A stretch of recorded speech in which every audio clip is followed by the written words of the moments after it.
Assalamualaikum warahmatullahi wabarakatuh. Perkenalkan, nama saya Herlina Wahyuni Tias dari kelas PGMI 2E absen 16. Di sini saya akan menjelaskan tentang aliran klasik.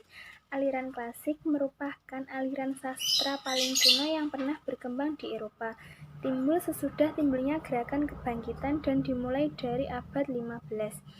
Pengertian klasik ini secara etimologis diambil dari bahasa Latin klasis yang artinya satuan armada laut. Kemudian pengertian ini berubah menjadi satuan pelajaran atau kelas yang terdiri atas anak-anak didik. Sastra klasik terdiri atas karya-karya tulis berbahasa Yunani dan Latin kuno yang nyaris punah ditelan masa. Para ahli berusaha menyelamatkan karya-karya tulis tersebut mengingat karya tulis tersebut mengandung nilai-nilai kemanusiaan dan mengandung seni. Karya-karya tulis ini dijadikan sarana yang dianggap tepat dalam pelaksanaan pendidikan terhadap para pemuda di dalam kelas atau ruang sekolah mereka. Sekian dari saya, akan dilanjutkan oleh Musdalifah. Assalamualaikum warahmatullahi wabarakatuh. Saya Musdalifah, nomor urut absen 41 dari PGMI 2E. Di sini saya akan melanjutkan materi tadi yang telah disampaikan oleh Mbak Herlina mengenai aliran klasik. Aliran klasik dalam teori sastra adalah karya sastra yang bernilai tinggi serta langgeng dan sering dijadikan tolak ukur atau karya sastra zaman kuno yang bernilai kekal.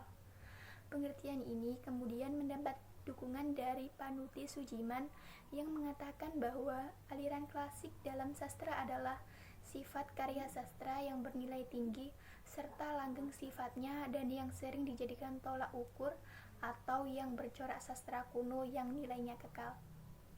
Aliran sastra klasik telah menempuh teori sastra Yunani dan Romawi kuno yang selalu tunduk kepada kaidah seni sastra. Oleh karena itu, aliran klasik ini mempunyai keistimewaan dalam segi seni dan kemanusiaan. Cukup sekian materi yang dapat saya sampaikan. Materi selanjutnya akan disampaikan oleh Mbak Iza mengenai aliran romantik. Assalamualaikum warahmatullahi wabarakatuh. Perkenalkan, nama saya Lia Izatun Nabila, absen 36 dari kelas PGMI 2E.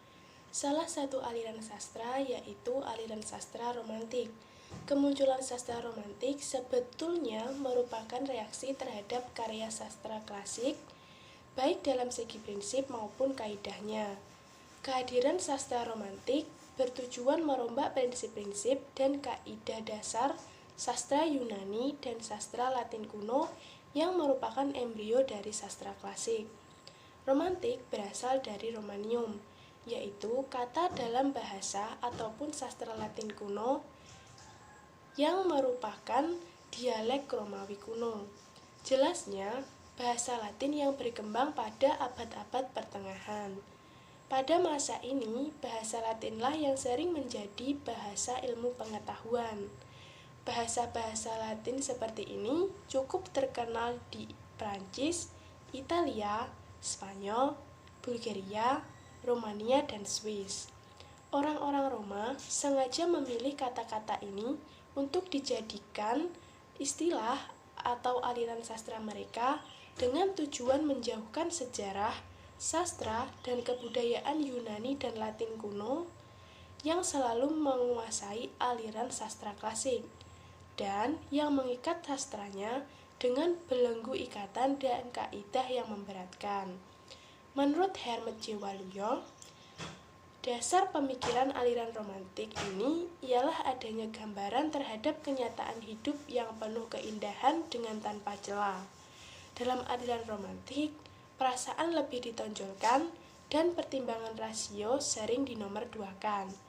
Gambaran konkret dalam aliran romantik ini dapat ditampilkan dalam penggambaran seorang gadis cantik yang dinyatakan dengan penuh kesempurnaan. Baiklah, sekian penjelasan yang dapat saya sampaikan. Terima kasih. Assalamualaikum warahmatullahi wabarakatuh. Di sini saya akan menjelaskan tentang aliran realisme.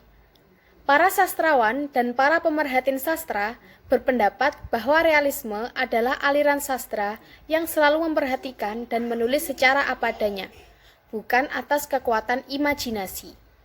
Dalam aliran realisme, pelukis kejadian dilaksanakan secara teliti, namun yang dilukiskan itu dinyatakan secara wajar dan tidak berlebihan atau dikurangi. Herman J. Waluyo berpendapat bahwa aliran realisme menggambarkan sesuatu secara realistis dan apa adanya, sehingga dalam penggambaran secara apa adanya itu, batasan-batasan kepantasan, tabu, dan hal yang tidak sopan masih ikut diperlihatkan. Akan tetapi, realistis kehidupan yang tidak sopan tidak ikut digambarkan oleh pengarang. Gustav Flaubert bahkan secara jelas menyatakan aliran realisme sastra ini dilukiskan seperti ilmu hayat. Lukisan alam dan peristiwa tidak diberi bumbu-bumbu penyedap buatan oleh pengarang. Pengarang berkisah secara objektif dan realistis.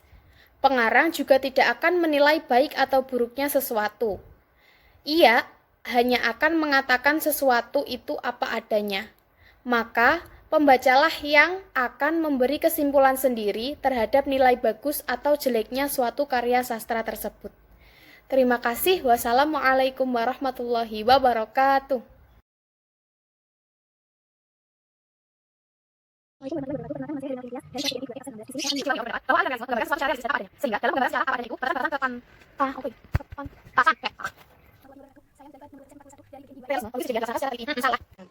PGMI 2E. Assalamualaikum warahmatullahi wabarakatuh. Di sini saya akan menjelaskan tentang aliran realisme. Para sastrawan dan pemerhati sastra